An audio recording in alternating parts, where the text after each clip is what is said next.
Welcome to Tigrai Media House. My name is Millete Birhanemaskel. It's been 23 months since the war on Tigray began. And just this week, we saw devastating footage of bombing that happened in several cities in Tigray, watching families dig their loved ones out of the rubble. It was a very devastating scene to see. Eritrea is no longer hiding its involvement in the war on Tigray. This has become an understood fact. The report is that tens of thousands of soldiers are dying. On the heels of this information, a report was released by the Independent Commission of Human Rights Experts on Ethiopia. Remember, this was the commission that representatives on the UN Human Rights Council tried to block the formation of, and then subsequently tried to block the funding of. But thanks to 11 nations who abstained, including 6 African nations, the commission was formed, and we now have their report. Here to discuss that report with us is Professor Mukesh Kapila. He is a doctor, a professor of global health and humanitarian affairs at the University of Manchester. He's worked with the largest humanitarian organizations in the world, including the UN, where he led the UN's country mission in Sudan. Professor Kapila, thank you so much for being here today. We're grateful for your time. Thank you. I'm glad to be here again. I wish I didn't have to be back again, but here we are months later, still discussing the subject. That's right. You were on my show a year and a half ago, and I'll never forget one of the things that you said. You said that there's a pathology to genocide, and it was clear as day what was happening in Tigray. You called it genocide before anybody else would. Clearly, the world has caught on now. Even this report references an intent to destroy in Tigray. There's lots of points that we can examine, but for you, as someone who studies genocide, I'm wondering what stood out to you in the report and the subsequent conversation around the report. I want to point out one thing that was incredibly alarming to me was how there was an intent to block the investigation. First of all, there were 3 investigators. They had 2 full-time individuals who were helping them investigate, but due to lack of financing, lack of access, there was really only 2 true months of investigation. They were in Addis Ababa for 6 days and were not allowed to go into many of the areas that were impacted. The report says that the Ethiopian government blocked access, either didn't respond or delayed their response to questions from the commission. Eritrea flat out refused to be involved, but still 185 people were interviewed. Most of the interviews were done remotely, and there were significant findings, including enough findings to suggest that there is an intent to destroy. That really stood out to me, that if that was the limited time and access, and still this conclusion was reached, it makes me wonder what would be found if true access was given to investigators. And eventually we will have access and we will have information, but I can only imagine the devastation. So what stood out to you in this report? I think the independent experts have to be complimented on having got as far as it did, as you said, with so many constraints upon them and attempts to undermine their work. Clearly, there was much to hide. That's why I think both the Ethiopian and the Eritrean governments did not collaborate. And by the way, just to add to your list of constraints, the report also says that several UN agencies refused to provide critical information, even though this was a resolution of a UN-constituted body, the Commission, the Human Rights Council. So, and all those factors got in the way of the investigation. So I think the commissioners are to be complimented on producing it. Again, in the context of, the Office of the High Commissioner for Human Rights, which hasn't exactly covered itself with glory in terms of its previous investigations on this particular matter. So to be honest with you, I had extremely low expectations from this investigation and this inquiry. So I was, if I can use the word pleasantly surprised for an unpleasant subject.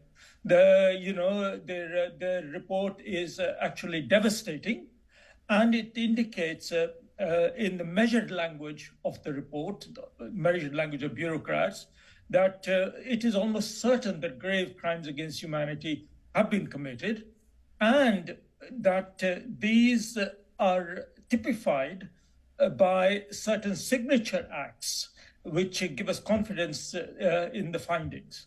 Like, for example, the use of sexual violence, which is a signature act in genocidal crimes. Well, why do you think? I think that's interesting. You said the UN agencies, there were some who refused to provide information. Is that a survival tactic? Is it because if they get involved, they can be pushed out? We've seen various humanitarian organizations pushed out of the region. Is that why, or is there something more sinister to the lack of participation by some of these agencies? What are your thoughts on that? I think it's a combination of individuals in decision-making positions within these UN agencies, especially inside the country, and their global leadership in the capitals, who took politically motivated decisions not to collaborate. I had the same thing when I was the UN resident humanitarian coordinator in Sudan, and after I left the Security Council. In the end, asked for an inquiry, and that's a Security Council, much more powerful body. And the UN agencies simply refused to collaborate. The UN would not even release my information that I had produced as the head of the United Nations in the system, and I had to provide it clandestinely from my own laptop, which I had taken away with me once I left Sudan. So I think the lack of cooperation of the so-called humanitarian agencies who call themselves humanitarian agencies and who speak about human security and all the principles we talk about is, I think, even more disgusting and reprehensible. You expect the Ethiopian federal authorities not to collaborate. And obviously, I would have been very surprised if Eritrea had not collaborated. But the lack of cooperation from the guardians of the values of the UN is, I think, the most appalling expression of cynicism in this whole exercise.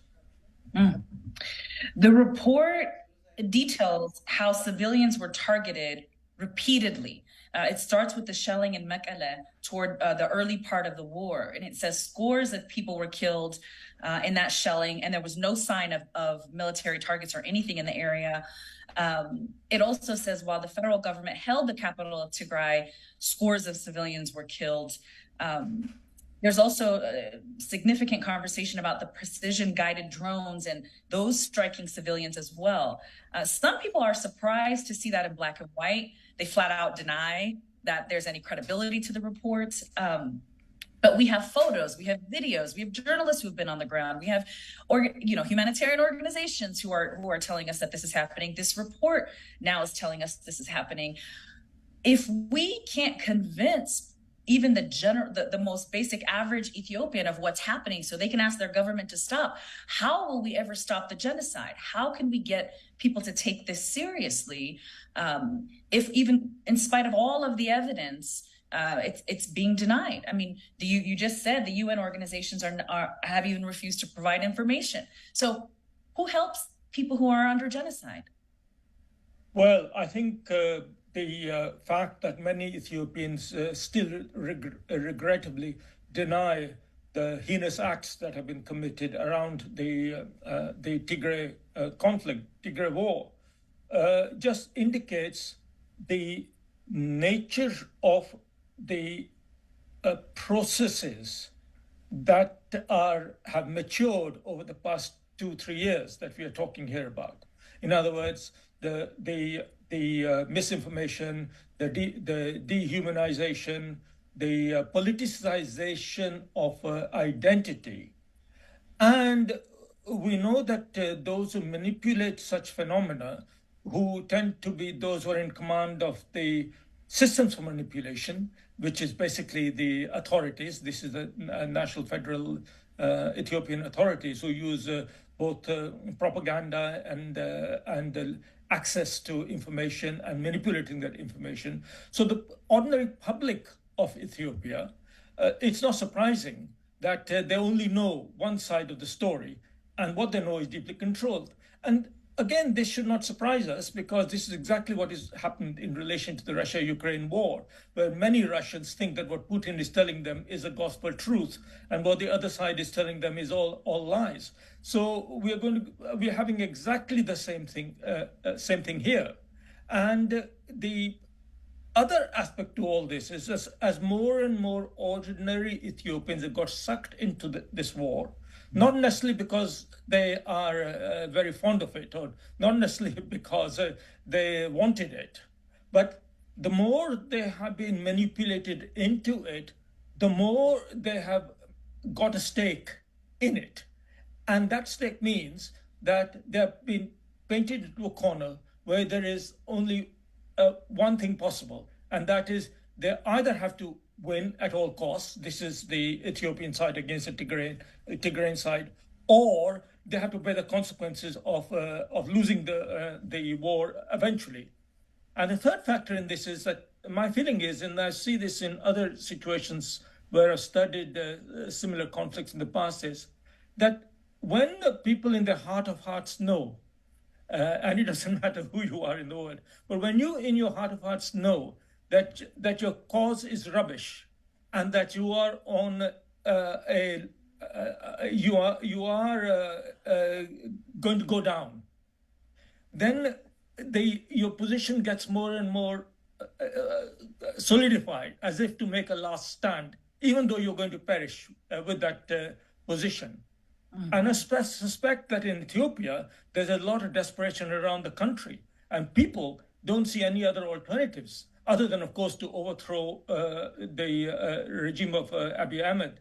And that is not an easy thing to do, though I suspect, to answer your other question, that's probably what's going to need to happen if you're going to see progress. Excuse me. Another alarming finding by the commission, they said, and this is a quote, hate speech, attacking and dehumanizing ethnic groups, a key indicator of future atrocities, shows no sign of abating. And so it is true, we saw these horrific bombings this week of non-military targets, of civilian targets. Do you find the response to this genocide in Tigray equal to what you've seen in other places? I mean, it sounds like you said that earlier. How do we raise the temperature? How do we get people to take this seriously around the world? It's clear that the Ethiopian government is controlling information. So the average Ethiopian is not saying no.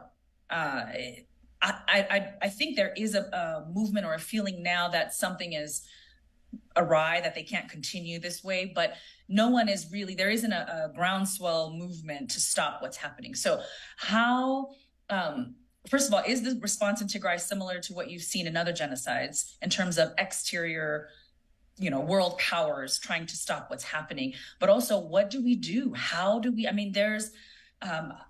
feel like this genocide is playing out in real time before us. We have video, we have, testimony that's coming out, and there's lots of evidence. What do we do? Well, first to say that, yes, it's typical of other genocidal conflicts that I have lived through. Second to say that, and this is very sad for me to say that, this is a very young conflict. It's only been going for 2 odd years, right? Even though it feels like a lifetime, and it is beyond a lifetime for those who are in the middle of the suffering. Don't let me underestimate, that for individual, in terms of individual impact. But the fact is, by historical experience of conflicts and wars, this is a young conflict, and it's got a lot of steam in it, and it's not ready for solving yet. If you look at trends in conflicts, including genocidal ones, they tend to last longer and longer and longer, because modern warfare is a multidimensional warfare, and therefore it is not simply a question of winning or losing on the battlefront. And nowadays, of course, it is not the soldiers who are on the battlefront; it is the civilians on the battlefront. So what that means is that, and coming back to Tigray Ethiopia conflict, with Eritrean involvement, this is just entering into the next phase. And the next phase is that now all pretense has gone. We know that terrible things which only activists were saying on the ground, or some pioneering journalists had identified, are now common knowledge. Even commissions of inquiry are saying these kinds of things. And if you talk to people privately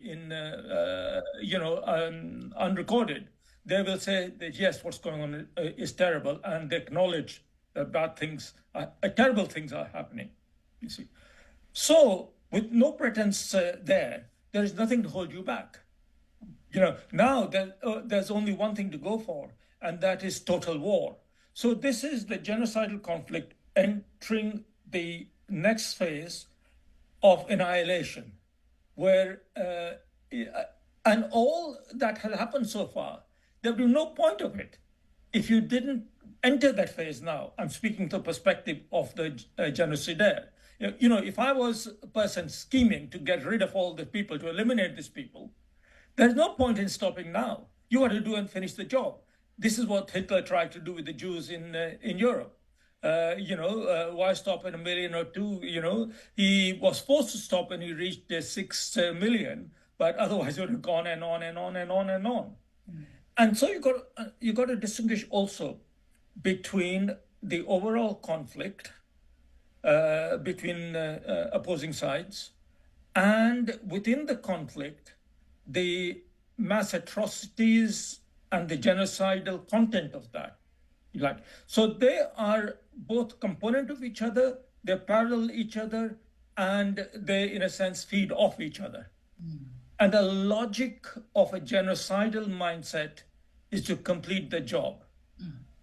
So my very somewhat depressing message is that this ain't going to be ending anytime soon. And then your question was what to do about it, what can we do about it? Well, I think my hope lies that not in the UN, which is unable to act. Even UN humanitarian agencies cannot do much other than bring relief when they have a small access to do so. And the Security Council is neutralized, as everyone knows.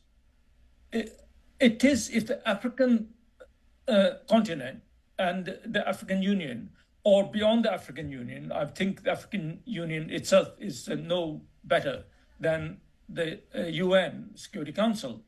So I don't know if there are some African states elsewhere who might show leadership and through that exert pressure both within the African Union and bilaterally. I see no sign of that. I can't identify individual African countries who might take the leadership on that, unfortunately, but I don't see any other hope on that.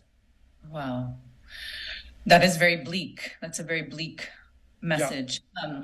The commission, at this point, no one is denying there's an intent to destroy.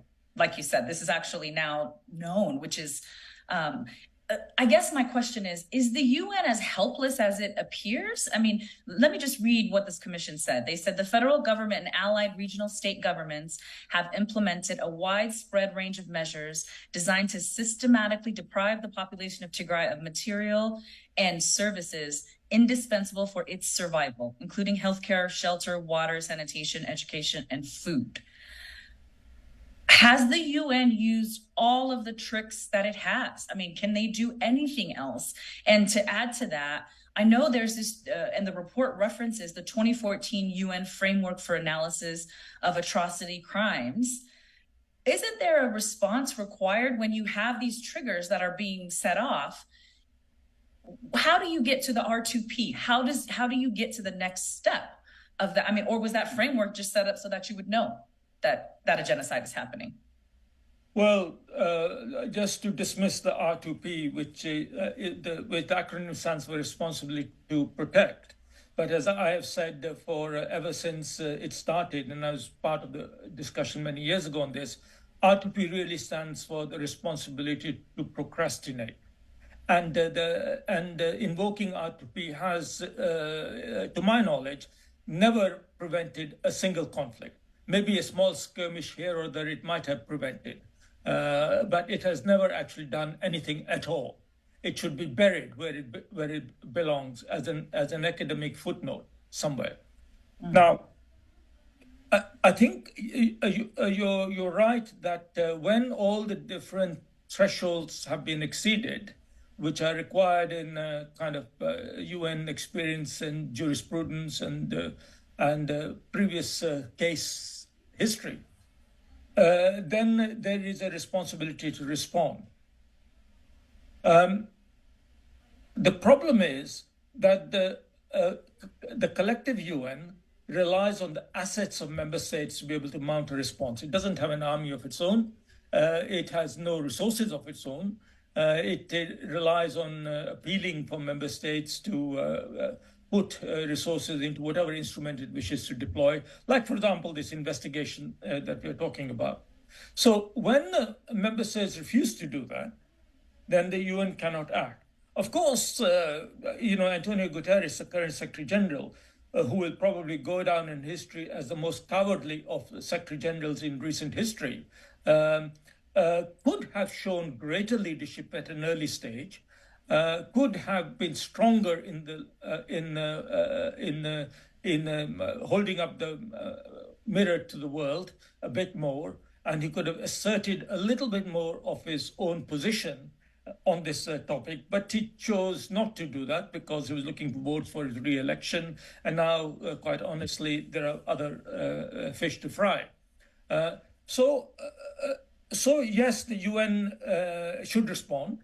It is supposed to respond, but partly it lacks the leadership to do so. If its own agencies will not collaborate, what do you expect the political wing to do?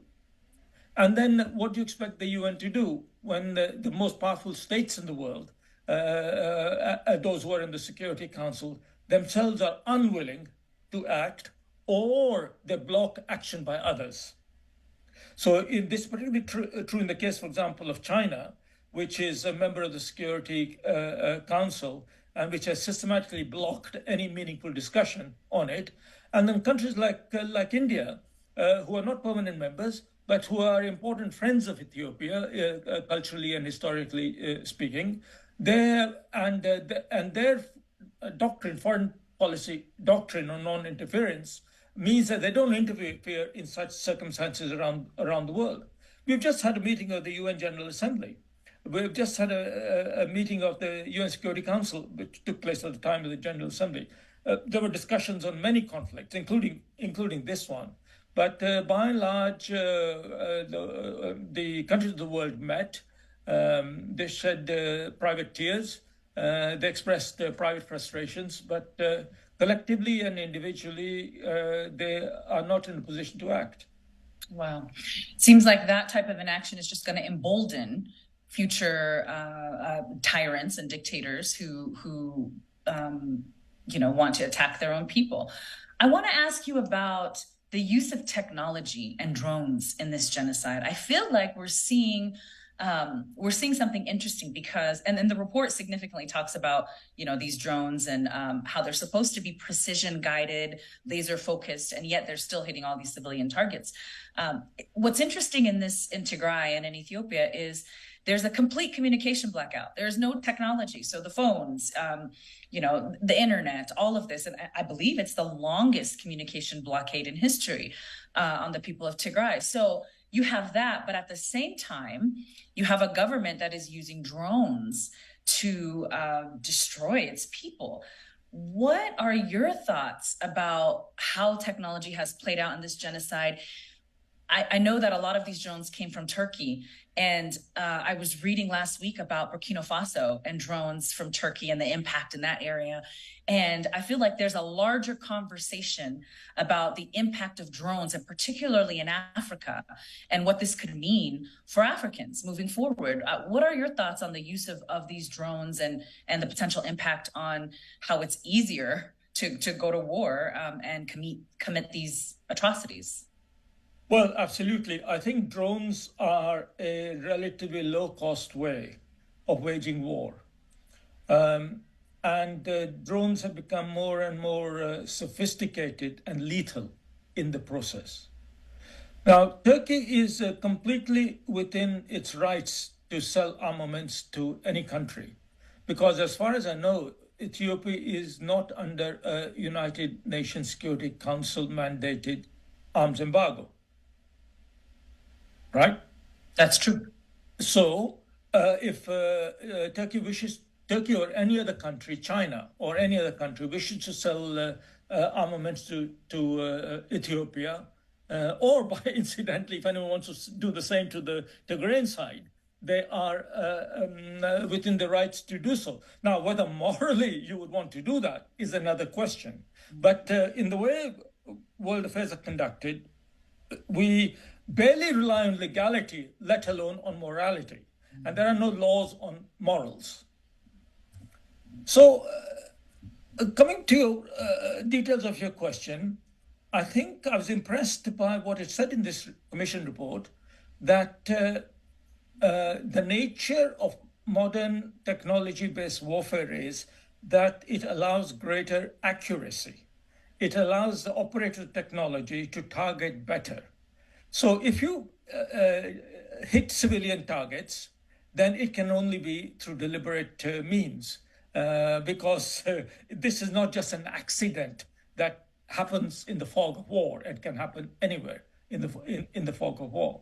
So that part of the report, I think, goes with what we know about the use of these technologies in modern warfare.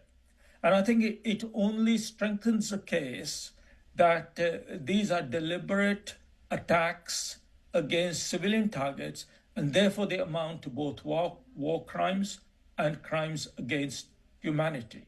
Mm-hmm. Now, what this also means is that the logical extension of that is that we will see more and more use of such technology on a wider scale, with, for example, and the blocking the internet is use of technology in reverse, because today's conflicts are in populations who are dependent on the internet, whether it's banking or whether it's energy supply from their power plants or payment of wages or whatever, if you like, you see. So those kinds of technologies, negative and positive impacts of technology, are actually the logical way to do these things. Having said that, technology can also be a means of survival and a means of resistance. Because one thing we can say is, unlike in the Nazi times, we only realized what was going on well into the Holocaust.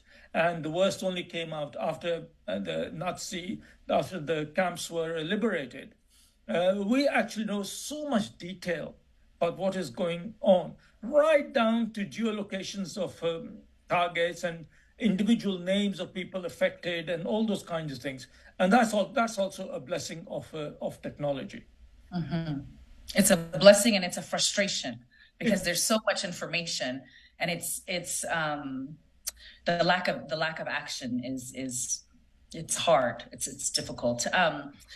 You said we barely rely on legality, let alone morality. I think that's really a powerful statement. In our last conversation a year and a half ago, you had talked about how every genocide has a signature, and the signature in this genocide is rape. The report speaks to this in some detail. They interviewed 24 rape survivors who talked about sexual slavery. I'll give a trigger warning, but there was a lactating mother who said her nipples were burned. There was a woman who said she was raped with a knife. A quote from the report says, the attackers expressed an intent to render the victims infertile by permanently destroying their sexual and reproductive health. The rapes were accompanied by dehumanizing language that suggested an intent to destroy the Tigrayan ethnicity. That's genocide. Yes, I think sexual violence unfortunately takes place in conflict and wars. But what makes sexual violence a genocidal act is the intention behind it. So these horrendous and gruesome types of rapes, they are not just sexual. They are actually, above all else, expressions of extreme violence. And there are so many cases of the accompanying statements that have been reported also in the media beyond this report, which indicate that the intent of the rapists behind this was an attempt to destroy the identity of a group of people. And the other thing why this is a genocidal crime in this context is the organized nature of it. These were not random acts committed by renegade men, which also happens in lawless or war-torn situations. But these were egregious acts. And they appear to point towards a command and control, meaning they were acts of strategy and they were organized, which makes them a genocidal act. Wow. We're coming to the end. I just have a couple more questions for you. Thank you so much for your time. I mean, it's clear that Tigrayans have not given up. They're still resisting. They are still fighting. Still, there's no media in the area, but we're getting some information. Ethiopia is still collaborating with Eritrea, sending tens of thousands of troops into Tigray. We heard recently from the Tigrayan authorities that 93,000 enemy soldiers were killed in the past 39 days. If this is true, regardless of how this ends, how is anyone going to be okay when this is all said and done? So regardless of how this ends, with so much devastation, with so much death, with so much destruction, how, victim or perpetrator, how can anyone survive this? How are they going to come out with any sense of like a normal functioning mind and life? Well, I have got one pessimistic and one optimistic point to make in response. The pessimistic point is what I've already said before, that this conflict is not ready for solving yet.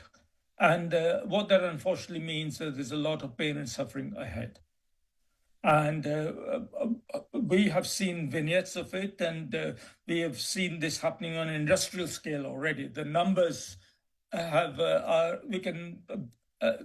people have attempted to compute the numbers, and I think those are underestimates, the thousands affected or the hundreds of thousands affected by starvation, by rape, or other forms of brutality. But yet, that's not enough to trigger an end to the conflict. So there is going to be more suffering. Now, but I have a counterpoint, which is that the last couple of years have also indicated how resilient people are. The fact is that even as they suffer, they have not given up. Even as they have literally their bodies and minds have borne personally and physically and mentally and emotionally and in any way you can imagine these brutalities. Their resistance has evoked a massive cost on the other side as well. Okay, in this respect, this is very different from the Nazi Holocaust of the Jews. And there's a lot of controversy in this area, as to why the Jews did not resist in Europe. And there is a whole literature out there saying, oh, well, why did the Jews go to the Warsaw Ghetto and allow themselves to be slaughtered? And I don't want to get into that debate, which is very emotional in its own particular way, and I'm not an expert in that. See, but one thing was very clear, that the Nazis had their way for a very long period of time, and the whole thing was reversed only when the rest of the world intervened and started extracting costs from the Nazis for their genocidal policies. Now, what's interesting in what is happening here in Tigray is that the Tigrayan people are actually forcing the aggressors in Ethiopia and Eritrea to bear a huge cost. So this is, they've realized that there is no succor from outside. Nobody's going to come to their aid.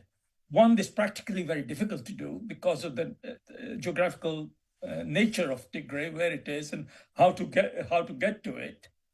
And secondly, almost the whole world is not against Tigray. Many sympathize with Tigray, but they are in the pocket of the Ethiopians. Okay, so under those circumstances, the Tigrayans are learning that if they're going to go down and be eliminated, then they're going to go and do that after extracting a huge cost from the oppressors. Now that gives me cause for hope that actually the genocide will never be completed. And that's also a point of hope from history. If you look back in history, no genocide in history has actually ever been completed.